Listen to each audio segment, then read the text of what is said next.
Я бы очень хотела начать это видео вот так. Если ты хочешь выиграть квартиру, автомашину, айфоны, то скорее участвуй. Но вы бы мне не поверили, пролистали бы дальше, что это был подарок Тарнбар, Калкатметки. И в целом вы упустили бы такой шанс. А если реально, это лотерея Государственной налоговой службы, которая проводится на всей территории Кыргызстана и будет длиться до 31 декабря. В заключительном розыгрыше будет разыгрываться однокомнатная квартира, автомашина, несколько телефонов, а все остальные подарки я написала внизу. Чтобы принять участие в лотерее, достаточно скачать мобильное приложение Sağlık-Чек через Google Play или App Store, пройти регистрацию и вуаля!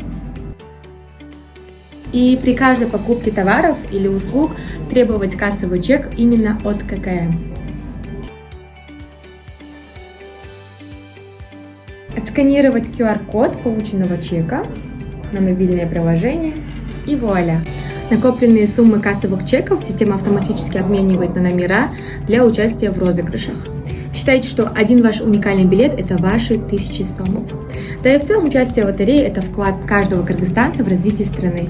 Требуй чек, выиграй приз.